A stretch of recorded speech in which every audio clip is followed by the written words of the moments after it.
welcome back to my channel. So recently I took a visit to a local library where I found arts and crafts of Native American tribes on the shelf and felt compelled to check it out. Despite, or maybe because of, the tendency for Native American subjects to be glossed over and simplified in school, I find myself wishing I knew more about the history and culture of them. As a way to become better educated in this field, I challenged myself to make a video covering the history of Inuit art. If I make any mistakes in this video, please correct and inform me in the comments below. I'm nowhere near an expert with no serious background in this subject. All the sources I used to make this will be in the description box below.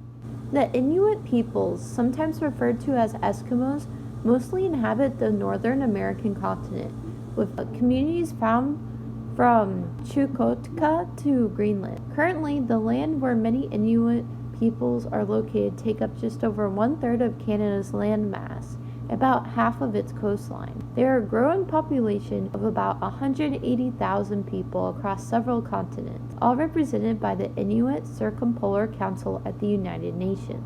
Despite the vastness and large population, the many Inuit communities all share common values, language, and artistic traditions. However, there are a dozen dialects and 9 different writing systems currently in use.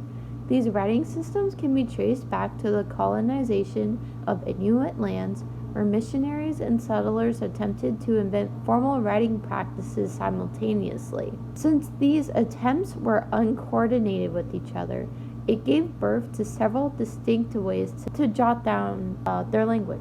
It's common to find the history of Inuit art to be divided into 3 periods: the prehistoric, historic, and contemporary or modern. While the names are generally straightforward, the exact turning point from one phase to another is murky, since different tribes experience events such as climate changes and colonization efforts separately and to varying significance. Written records begin to appear during the historic period, while much of the information we have from the prehistoric period being from archaeological efforts and traditional oral legends. Surprisingly, more is known about the prehistoric period than the historic period. Many artworks from the historic period were not properly taken care of, resulting in damage and destruction. Additionally, these artifacts were often taken during Arctic expeditions where the focus was not on collecting and preserving art. Thus, the creators and context of many of these objects are unknown or only vaguely recorded.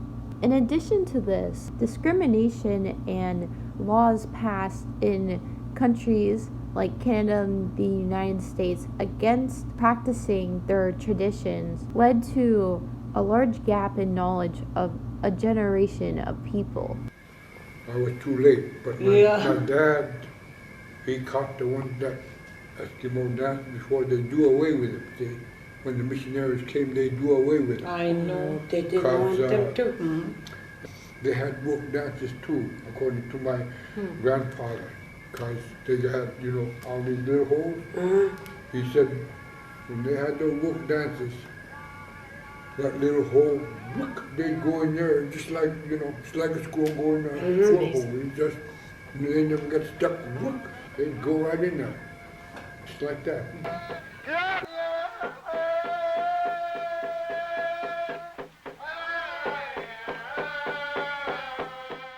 While many books and academic lectures will follow the Big 3 division with some subcategories to these, there is something important to note here.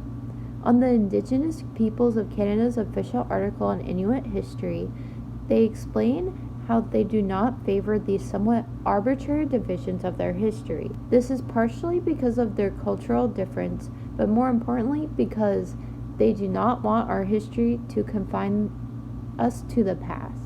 In my experience, when Indigenous cultures are talked about, they're sometimes framed as a relic of the long-lost past. Although these people have suffered persecution from governments for practicing their cultures, they are by no means non-existent. Inuit art saw a spike in demand in the mid-20th century, with a strong Inuit art market continuing to today.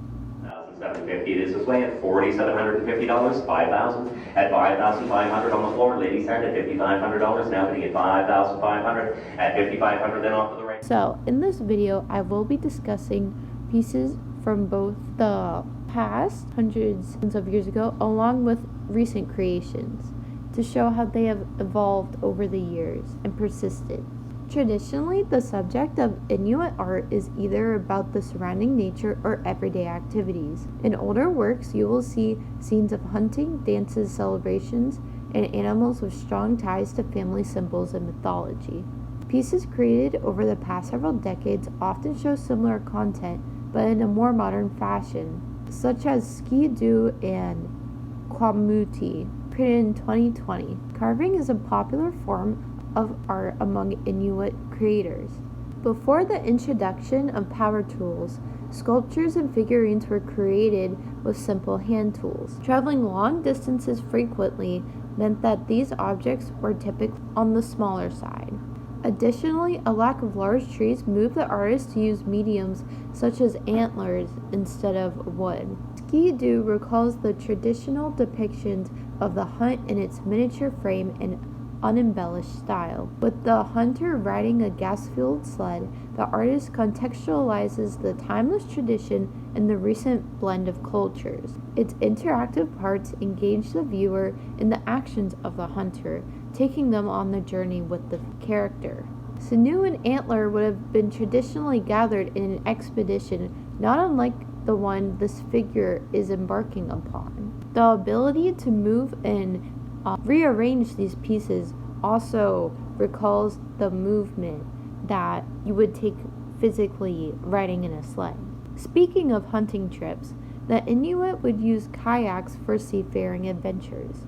Once made by hand, these boats had sealskins that provided a waterproof coating to a light wood frame. This frame was often made from driftwood or sparse pieces of woods that they could find, because again, Arctic tundra and subarctic tundras are not exactly flourishing with giant redwood trees. They were made for easy transportation and to withstand the rough wave. The difference between kayaks and canoes can be seen in the openings, along with several other characteristics. Kayaks have small holes for the passenger to sit in, since the Arctic seas could easily toss someone out, while canoes have much roomier seats. Nowadays, it is much more common for the Inuit to make kayaks from plastic frames and cloth covers, since it is a lot cheaper and more reliable and accessible. While the Inuit peoples have been creating art for thousands of years, there was a large increase in international demand for their works in the 1950s and 60s. Like many other indigenous cultures, this resulted in an increase of objects being made with a greater focus on artistic qualities and less on the practicality of the object. This reflects the shift on pandering to a tourist or outsider market and less on an insider market. Polar Bearing Camp by Tukiki is comprised of stone cut and stencil. It targets an outsider audience, like many modern Inuit creations. Although the likelihood of a bear strolling into a camp unnoticed is low, someone unfamiliar with the realities of living in the Arctic could easily entertain this fantasy. Additionally, the location is unspecified, with no distinguishing landmarks, allowing for freer mind wandering on the viewer's end. Warm and cool pastels create contrast between the protective dogs and lost bear, making an otherwise terrifying situation into a friendly meeting. I personally like this artwork because of its dichotomy in presentation and reality, along with its immense aesthetic appeal. What I've discussed today is just the tip of the iceberg. There's so much to look at and analyze when it comes to Inuit art history, so please take time to do some research of your own. Honestly, this was a really fun video to make, so I might do more on this subject. Please make sure to like and subscribe. I'll see you next time.